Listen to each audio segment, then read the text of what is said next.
ደስ የሚያሳይ ነገር ልንገራችሁ። ቤተ ክርስቲያን ውስጥ በየቀኑ እየሄድን ለቀን አንዴ ቢሆን መሳለም አለብን።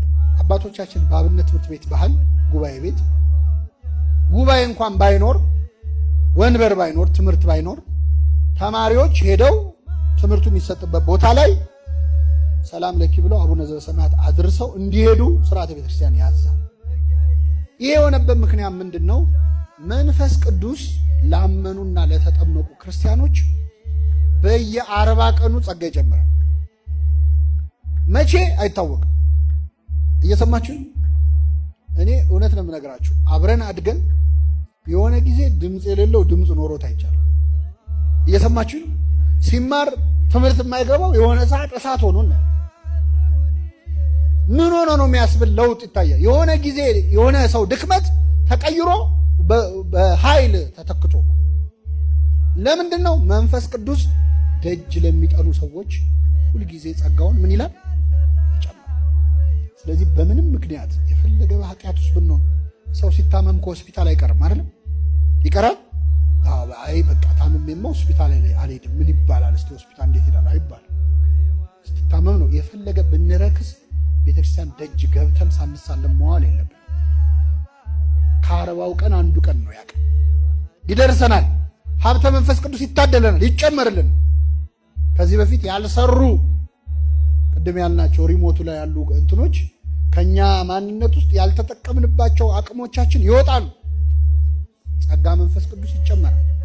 ዕለት ዕለት በቤቴ መግቢያ የሚተጋ የደጄንም መድረክ የሚጠብቅ ይላል እኔን ያገኘ በረከት ያገኛል። ይህ መጽሐፈ ምሳሌ ላይ ራሱ እግዚአብሔር ቃል የገባው ነው። ዕለት ዕለት በቤቴ መግቢያ የሚተጋ በእግዚአብሔር ቤት መምጣት ብቻ ራሱ የሚያስጨምረው ጸጋ አለ፣ የሚያስጨምረው ዋጋ አለ። እንዴት እድለኞች ናቸው 24 ሰዓት ቤተክርስቲያን የሚሉ ሰዎች አሉ።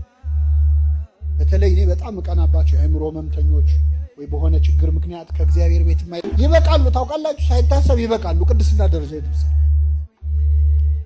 ከመላእክቱ ጋር አብሮ እንደመኖር ስለሆነ ማለት ነው። ለዚህ ነው ነቢየ እግዚአብሔር ዳዊት አቤቱ በቤትህ የሚኖሩ የተመሰገኑ ናቸው።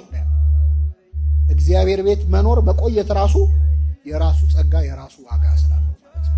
ስለዚህ ይህንን ጾም በህይወታችን በቤተክርስቲያን ባለን አገልግሎት እግዚአብሔር በሰጠን ጸጋ የምንጠቀምበት እንዲሆን፣ በግል ህይወታችን ደግሞ ድክመቶቻችንንም ጥንካሬዎቻችንንም እናውቃቸዋል። እስካሁን የህይወቱን ዓላማ ያለየ አቅጣጫውን ያለየ ሰው ይኖራል። እኛ ማለት ምንድነው እግዚአብሔር በእኔ የሚሰራው የኔ ጸጋ ምንድነው? ከሰው ጋር እያወዳደርክም መሰቃየት የለብም። እነገሌ እንዲሆኑ እኔ በቃ ከንቶኝ የቀረው ማለት የለብም። ለነሱ የተሰጠው ለአንተ አልተሰጠም፣ ለአንተ የተሰጠውም ለነሱ አልተሰጣቸው። አንተን መሆን አይችሉም እነሱ፣ አንተ እነሱ መሆን አትችልም ብቻ አይደለም። ማንም ሰው አንተን ሊመስል የሚችል ሰው የለም። እግዚአብሔር የሰራው አንተን ብቻ ነው፣ የአንተን አይነት የማይደገምነን እያንዳንዳችን ለእግዚአብሔር። በዚህ ላይ ደግሞ በ40 በ80 ቀናችን ጸጋ መንፈስ ቅዱስ ተሰጥቶን የማይለየን። አሁን አንዳንዴ በጣም ኃጢአታችን ሲበዛ እውነት አሁን እኔ እንደው መንፈስ ቅዱስ አለብኝ ልንል እንችላለን። ተለይቶን አያውቅ። መንፈስ ቅዱስ በርግብ አምሳል ለምን ወረደ የሚለውን አበው ሲተረጉሙ አንዱ ምክንያት ምንድን ነው? ርግብ የፈለገ በድንጋይ ቢመቷት ምን ቢሏት ጎጆዋን እስካላፈረሱባት ከዛ አካባቢ አትርቅ። መንፈስ ቅዱስ እስካልካድነው ድረስ አይለየም። እንደው ማተብን በጥሳ የለም እግዚአብሔር እስካላልክ ድረስ የፈለገ በኃጢአት ብትቆሽሽ ይጠብቃል። መንፈስ ቅዱስ ንስሐ ስትገባ ይመለሳል። ቅዱስ መንፈስህን በእኔ ላይ ከእኔ ላይ አትውሰድብኝ፣ የማዳንህን ደስታ አስጠኝ አለ ነቢየ እግዚአብሔር። መንፈስ ቅዱስ ከተወሰደ ነው ሰው ንስሐ ለመግባት የሚቸገር። ለዚህ ነው መንፈስ ቅዱስን የሰደበ ስርየት የለውም ማለት ንስሐ ያልገባ ነው ብሏል ቅዱስ ዮሐንስ አፈወርቅ። መንፈስ ቅዱስ ነው ለንስሐም የሚመራ። ኃጢአት ሰርተህም የምትሳቀቀው መንፈስ ቅዱስ ስላለብን። የኃጢአተኛነት ስሜት ይሰማችኋል? ከተሰማችሁ መንፈስ ቅዱስ ከእናንተ ጋር አለ ማለት ነው። መንፈስ ቅዱስ ሲርቅ ግን ኃጢአት በእኔ አልተጀመረ ትላለህ። ምን አዲስ ነገር አለው? ይሄ ምኑ ኃጢአት ነው ማለት ትጀምራለህ። እንደውም ኃጢአት የሚለውን ቃል መስማት ሁሉ አትፈልግም፣ ትጣላለህ ከሰው። መንፈስ ቅዱስ ካለ ግን ትጨነቃለህ፣ ትሳቀቃለህ። በሰራው ኃጢአት የሚወቅስህ አብሮ ስላለ ነው። መንፈስ ቅዱስ ሲርቅ ግን ከባድ ነው። ቅዱስ መንፈሱን ከኛ ላይ ይውሰድብን። ዳዊት ቅዱስ መንፈስህን ከኔ ላይ ምን አትበላለ አይቷላ። ሳኦል መንፈስ ቅዱስ ሲርቀው ምን እንደሆነ በገና እየተመታለት። እኛ ሰው መዝሙር ለዘመረ ሰው ዝማሬ መላእክት እሱ ጦር ይወረውራል፣ ጦር ያስወረውራል። በገና ስትሰማ ያስጠላል፣ መዝሙር ስትሰማ ያስጠላል። መንፈስ ቅዱስ ከራቀ ጸጥ ያለ ጉባኤ አትወድም። ምንድነው አቀዘቀዙት እኮ ለምትል ቅዥቅዥ ያረጋል። እርጋታ፣ ሰላም፣ ቅዳሴው አያልቅልህ። ዝምታ ይጮህብሃል። መንፈስ ቅዱስ ሲርቅ ማለት ሲቀርብ ግን ሰላም ታገኛለህ። ቤተ ክርስቲያን የመንፈስ ቅዱስ ማደሪያ መሆኗን በዚህ አናውቅ። ምንም ባታረጉ ቤተ ክርስቲያን ሄዳችሁ ቁጭ ስትሉ ሰላም አታገኙ።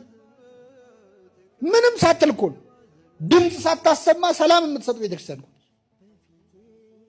ንፋሱ ነው ወይ ዛፉ ነው? የትኛው ዛፍ? በተለይ የአዲስ አበባ ቤተ ክርስቲያን መንፈስ ቅዱስ ነው። ጸጥ ሲያደርግ ይታወቃል። ቅዳሴው ላይ ያለውን ሰላም የት ታገኘዋል? ገብቶት አይደለም። አብዛኛው ሰው የሚያስቀድሰው ግዕዙን አውቆት አይደለም፣ ግን ነፍሱ ሰላም ታገኛለች። እረፍት፣ ሰላም ያገኛል። ለምን? መንፈስ እግዚአብሔር ስላለ። ስለዚህ ቅዱስ መንፈሱን ከኛ አያርቅብን። ይህንን ጾም ሐዋርያት ጸጋቸውን ለማስጨመር ለመጠቀም እንደጾሙ እኛ ባለን ጸጋ ለነፍሳችን ድህነት ብንበቃ አድርገን የሰማነውን በልቡናችን ያሳድር።